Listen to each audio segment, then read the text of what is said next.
રહેઠાણ હોય તો કેવી રીતે ફોર્મ ભરવું તે આપણે જોયું. હવે આ વિડીયોમાં આપણે રહેઠાણ સાથે અન્ય ઉપયોગ હોય, દુકાન, office, school, college, hospital, hostel, કારખાનું કે મંદિર આવું કંઈ હોય તો ફોર્મ કઈ રીતે ભરવું તે સ્ટેપ બાય સ્ટેપ જોઈએ. તો ચલો, ઘર યાદી દાખલ કરો પર ક્લિક કરો. મકાન નંબર તમારું જે પણ આવતો હોય તે એન્ટર કરી લો. મકાન નંબર અહીંથી તમે જોઈ લો કે છેલ્લે તમારો કયો નંબર આવે છે. 7 ભરેલા છે એટલે 8 નંબર આવશે. 9 તે સિલેક્ટ કરો. 3 પ્રશ્નોનો જવાબ અપાઈ ગયા. હવે આગળ ના પર ક્લિક કરો. હવે દુકાન, ઓફિસ, અન્ય રહેઠાણ એ બધું બી સિલેક્ટ કરવું હોય તો બી આટલા પ્રશ્નોના જવાબ તો તમારે આપવા જ પડે છે. પ્રશ્ન 4 લાગુ પડતું ઓપ્શન સિલેક્ટ કરી લઈએ.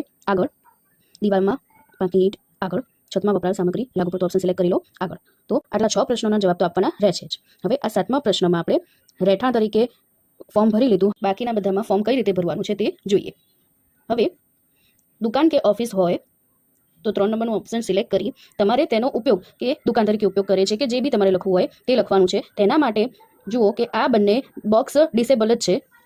તે જ રીતે school, college, hotel, lodge, guest house કે હોસ્ટેલ તરીકે ઉપયોગ થતો હોય તો આ એક પણ ઓપ્શન વખતે આ બંને ચેકબોક્સ સક્રિય થતા નથી. ઘણાનો પ્રશ્ન છે કે હોસ્ટેલ હોય કે પીજી હોય તો કયું ઓપ્શન સિલેક્ટ કરીએ. તો તેના માટે તમે આ 5 નંબરનું ઓપ્શન સિલેક્ટ કરી અહીં પૂરા શબ્દોમાં તમારો ઉપયોગ દાખલ કરજો અને ત્યારબાદ આગળ પર ક્લિક કરીએ. આપણે કારણ લખવું ફરજિયાત છે તો આપણે કારણ લખી દઈએ.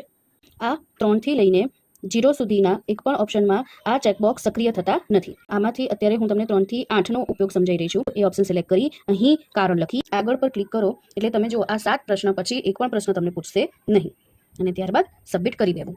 હવે આ બીજા નંબરનું જે ઓપ્શન છે એ સમજવા જેવું છે કે રહેઠાણ સાથે અન્ય ઉપયોગ. જો જનગણના ઘરનો ઉપયોગ રહેઠાણની સાથે જ દુકાન, ઓફિસ, જીમ, કારખાનું કે વૃદ્ધાશ્રમ, ગેસ્ટ હાઉસ એવું બીજા કોઈ પણ રીતે ઉપયોગ થતો હોય જનગણના ઘરની સાથે તો આ ઓપ્શન સિલેક્ટ કરવાનું છે. પણ એ ક્યારે કહેવાશે કે જ્યારે કુટુંબ તેમાં રહેતું હોય તે અને દુકાન કે ઓફિસ તરીકે ઉપયોગ કરતું હોય તે બંનેનું એક જ પ્રવેશદ્વાર હોય.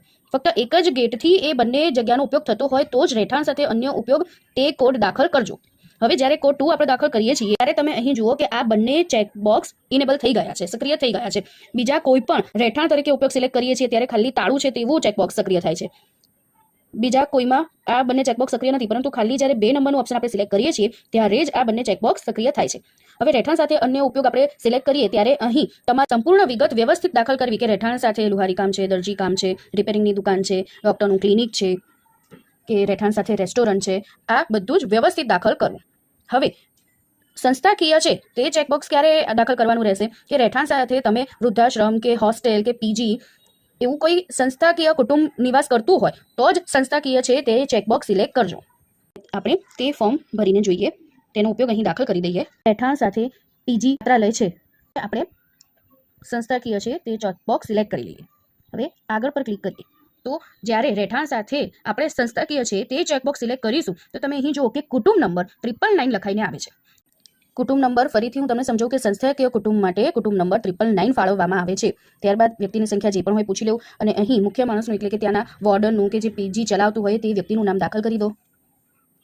ત્યારબાદ આગળ પર ક્લિક કરો એટલે તમે જુઓ કે આટલા 11 જ પ્રશ્નો તમને પૂછાશે, આગળ પ્રશ્ન પૂછાશે નહીં.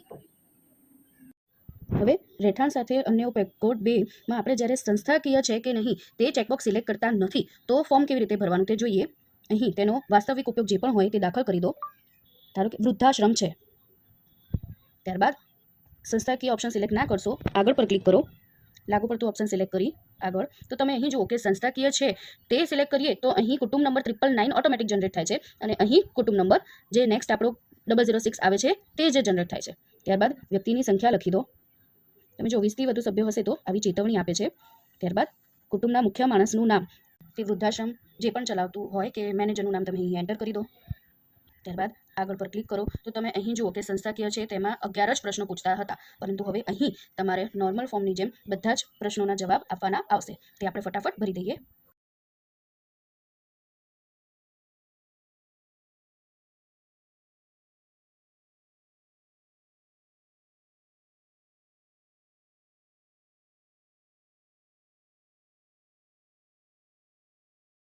તો આ જ રીતે 33 પ્રશ્નોના જવાબ આપ્યા બાદ અહીં મોબાઈલ નંબર જે તમે મેનેજરનું નામ એન્ટર કર્યું તો તેનો મોબાઈલ નંબર લખી દેવો. સંસ્થાકીય ન હોય તો આ જ રીતે 34 પ્રશ્નોના જવાબ ભરવાના આવે છે. Thank you. ચલો હવે આપણે જોઈએ કે બિન રહેઠાણ ઉપયોગ ક્યારે 9 નંબરનો કોડ આપણે ક્યારે સિલેક્ટ કરવાનો છે.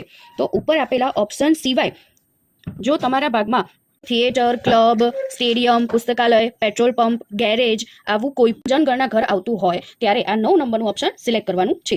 અને ત્યારબાદ નીચે અહીં પૂરા શબ્દોમાં લખો કે પેટ્રોલ પંપ, સિનેમા ઘર જે બી લાગુ પડતું હોય તે અહીં ક્લિયર લખો. ત્યારબાદ જો તેના માટે પણ આ ચેકબોક્સ સક્રિય નથી. આગળ પર ક્લિક કરો તો જુઓ કે આટલા 7 જ પ્રશ્નો ભરવાના આવે છે.